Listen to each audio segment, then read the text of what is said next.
Monde numérique. Voilà, c'est fini, 2024 se termine et ce fut encore une grande année technologique. Alors avant de passer à 2025, je vous propose un petit coup d'œil sur les moments forts de l'année écoulée dans le secteur de la tech. Et d'abord, 2024, ça ne vous surprendra pas, aura été marqué par une course folle en matière d'intelligence artificielle et une compétition sans précédent entre les géants et les nouveaux géants du secteur. Ça commence au mois de février lorsque Google dévoile Gemini. En fait, c'est le nouveau nom de son intelligence artificielle Bard, car désormais les grands modèles d'IA vont se décliner en différentes versions et sous des noms toujours plus attractifs. Une segmentation marketing qui illustre la volonté de ces leaders de trouver un modèle économique pour ces outils, rappelons-le, à peine sortis des labos en fait. Google lance donc Gemini, Gemini Ultra, et quelques mois plus tard, le leader du secteur, le boss OpenAI, réplique le 13 mai avec la nouvelle version de GPT. On attendait GPT 4.5, bon et finalement il s'appellera GPT 4o, un modèle encore plus performant, avec déjà la possibilité de comprendre non seulement du texte, mais également des images, et de pouvoir répondre et dialoguer de manière beaucoup plus fluide. On s'approche de l'IA conversationnelle qui se généralisera à la fin de l'année.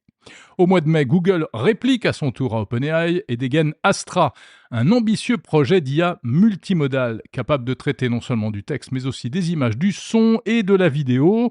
Mais ce n'est qu'un coup d'œil sur Astra qui ne sera pas accessible au grand public avant 2025.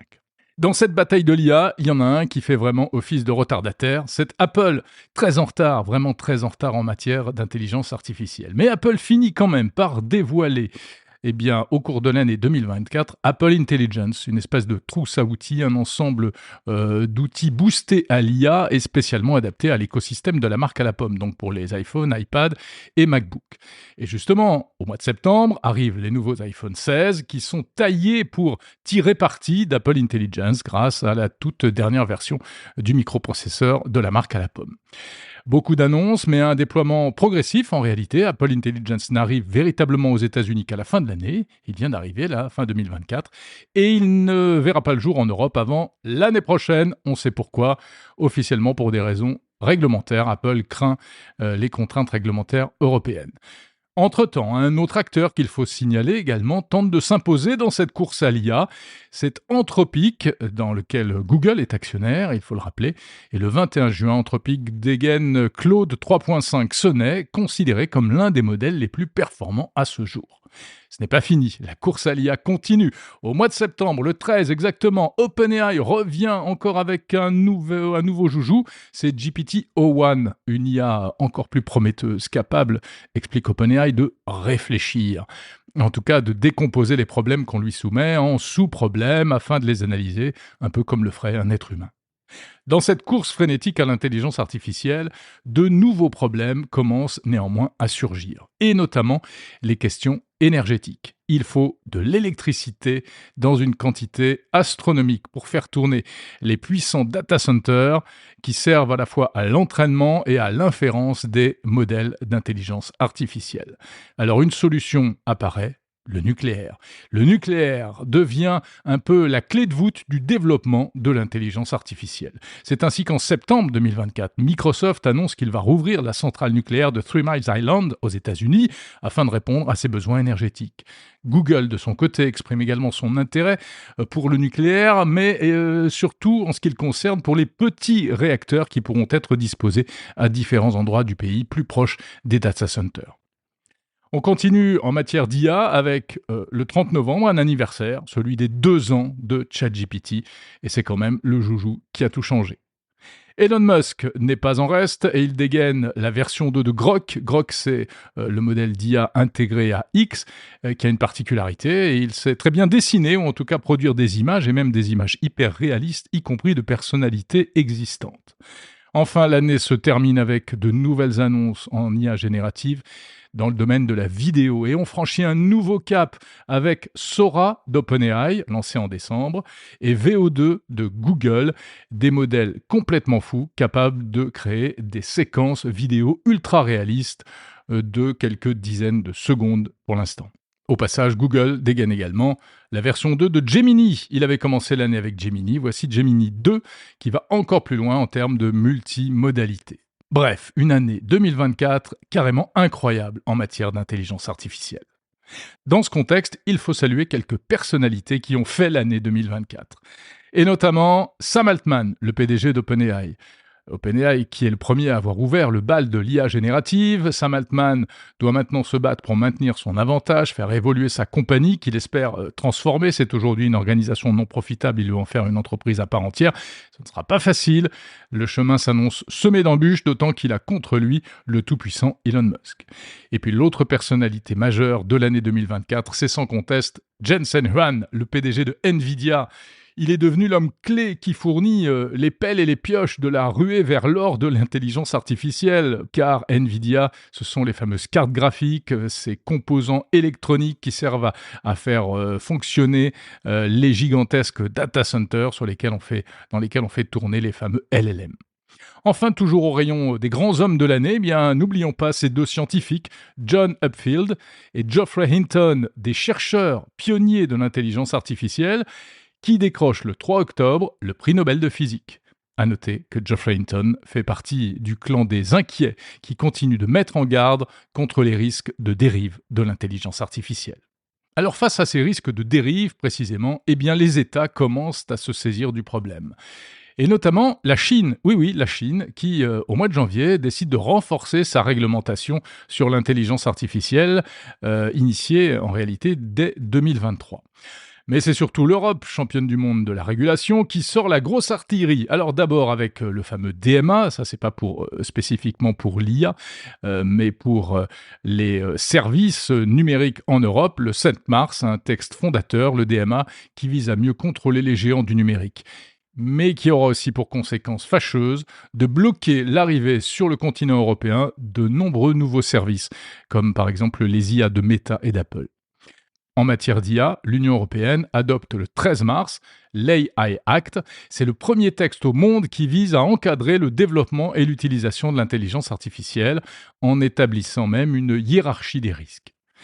Il n'y a pas qu'en Europe, outre-Atlantique aussi, on commence à se soucier un peu des risques liés à l'IA, et pas seulement des risques relevant de la science-fiction, mais aussi tout simplement des questions de droits d'auteur, etc. Alors, au Canada, des initiatives sont prises, aux États-Unis aussi, avec la loi AI Risk Management Act, qui commence seulement à être discutée.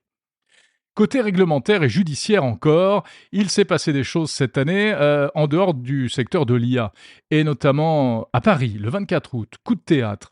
Le fondateur de la messagerie chiffrée Telegram, Pavel Durov, est arrêté à sa descente d'avion. Motif, on lui reproche de ne pas suffisamment collaborer avec les autorités dans le cadre d'enquêtes judiciaires.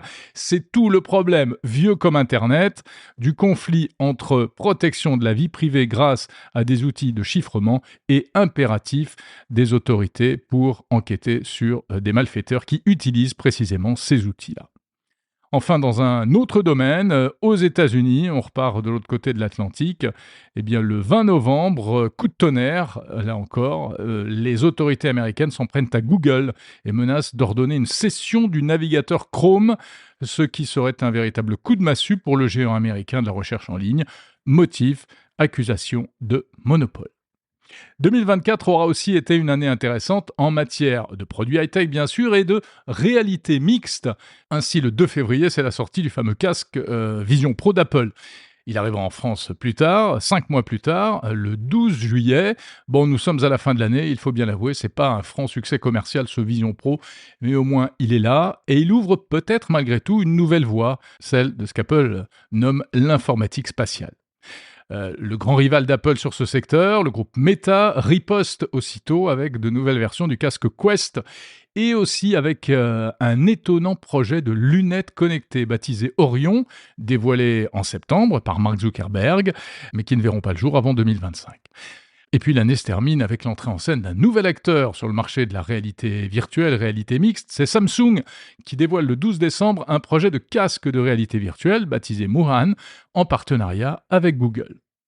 En matière de produits high-tech toujours, signalons quelques joujoux intéressants et même insolites comme par exemple le premier smartphone pliant à 3 écrans signé Huawei. Et oui, produit phare de l'année 2024, mais qui ne sortira jamais en Europe. Et puis quelques flops quand même, dont le fameux AI PIN ou encore le Human AI, des objets connectés intégrant des chatbots d'intelligence artificielle, présentés comme le futur du smartphone, mais qui ne parviennent pas à passer le stade du buzz, hein. L'AI PIN faisant même l'objet d'une campagne de rappel pour une série de bugs. Bref, le smartphone semble avoir encore de belles heures devant lui.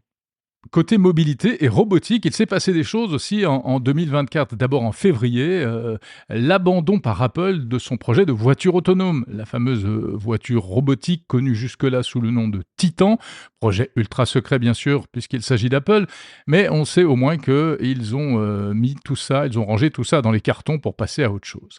De son côté, Elon Musk, lui, au contraire, dévoile enfin son fameux robotaxi, promis de longue date, avec du retard. Il est dévoilé le 3 octobre, ainsi qu'un concept de robot van, et au passage une nouvelle version du robot humanoïde Optimus. Optimus qui devrait faire son apparition dans les usines en 2025 et dans les foyers, promet Elon Musk, en 2026. Et ce n'est pas le seul projet de robot humanoïde, ça s'est accéléré cette année. On peut citer par exemple une autre entreprise américaine assez prometteuse, Figures AI, qui peaufine elle aussi un robot humanoïde bipède autonome doté d'intelligence artificielle qui devrait être commercialement viable d'ici un an ou deux. En 2024 toujours, ça a bougé un peu du côté de la blockchain et des crypto-monnaies qui ont connu une accélération. D'abord avec le halving du Bitcoin le 20 avril, sans rentrer dans le détail, donc cette division de la rémunération des mineurs de Bitcoin qui mécaniquement fait un peu hausser le cours. Et puis surtout le 21 novembre, une étape est franchie. Le Bitcoin passe le seuil historique des 100 000 $ de valorisation. Et le 16 décembre, un peu plus tard, il passe la barre des 100 000 €. L'explication est politique. Elle tient à l'élection de Donald Trump le 5 novembre, nouveau président américain favorable aux crypto-monnaies, ce qui relance l'intérêt pour ce secteur et donne un véritable coup de fouet aux monnaies virtuelles. Alors voilà pour le coup d'œil dans le rétroviseur, quelques-uns des événements majeurs de l'année 2024. Et maintenant une question, de quoi sera faite l'année 2025 ? Eh bien, à n'en pas douter, on va encore beaucoup parler d'intelligence artificielle, avec plusieurs enjeux. Premièrement, la remise en question, très certainement, de certains monopoles technologiques, et notamment la domination de Google dans la recherche en ligne. Sérieusement concurrencé par les LLM, en effet, le moteur de recherche tel qu'on le connaît depuis 20 ans est appelé à évoluer avec l'intelligence artificielle. Et Google pourrait vraiment souffrir de la montée en puissance de ChatGPT, Claude ou Perplexity qui sont désormais connectés au web et donc qui peuvent fournir de vraies réponses à des questions de tous les jours. Google en est bien conscient, tente également de se moderniser, mais ce ne sera sans doute pas facile. Deuxième enjeu de 2025, l'enjeu énergétique. La révolution de l'intelligence artificielle, on l'a compris, c'est aussi une question d'énergie. L'entraînement et l'utilisation des modèles d'IA de plus en plus puissants, toujours plus gourmands, nécessitent de plus en plus d'électricité en immense quantité. La bataille de l'IA se double donc d'une bataille des mégawatts. Troisièmement, la révolution de l'IA, c'est aussi la transformation en profondeur de nombreux métiers, et notamment ceux de la créativité, avec des outils qui redéfinissent les rôles des professionnels, l'expression artistique, non sans soulever de grandes questions, notamment liées à la propriété intellectuelle. Enfin, quatrièmement, moins visible mais ô combien importante, l'IA révolutionne aussi la cybersécurité en donnant aux cybercriminels des pouvoirs nouveaux que les firmes de cybersécurité précisément vont devoir s'atteler à contrer, heureusement, elles aussi, grâce à l'intelligence artificielle. Enfin, plus précisément, on suivra de près l'évolution en 2025 d'OpenAI, la firme de Sam Altman qui continue de mener la danse. Parviendra-t-elle à mettre au point son GPT-5, GPT-5, connu également sous le nom de projet Orion, une super IA censée ouvrir la voie à l'intelligence artificielle générale, ce Graal de l'IA que nous promet la start-up californienne avec un mélange d'envie et de crainte, mêlé de fascination. Autre projet qui s'appelle également Orion, mais qui n'a rien à voir, on l'a dit, c'est ce projet de lunettes hyper connectées, hyper intelligentes de Meta, des sortes de Google Glass avec des écrans à l'intérieur, dignes de l'ère de l'IA générative. Ça permettra d'interagir à propos de tout et de rien. Ce sera un vrai petit assistant virtuel. On attend ça, espérons-le, pour 2025. Et puis à plus court terme, bien sur le front des réseaux sociaux, il faut le signaler, on se pose la question de savoir si TikTok ne va pas être interdit aux États-Unis début janvier. On attend une décision de la Cour suprême. Cela dit, un bannissement paraît peu probable puisque Donald Trump lui-même s'est finalement amouraché du réseau social chinois dont il a découvert toute la puissance et l'intérêt. Bref, une nouvelle année 2025 pleine de promesses, bonnes ou mauvaises, qu'on a hâte de vous faire vivre sur Monde Numérique.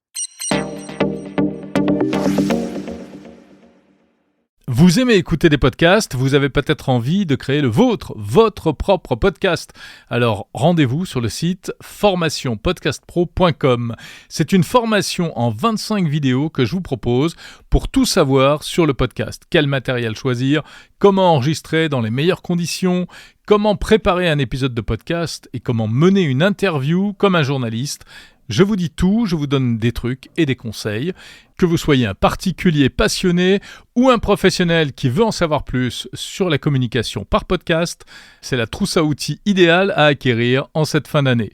Et pour vous faire une idée, vous pouvez télécharger dès à présent la FAQ du podcasting disponible gratuitement sur le site formationpodcastpro.com.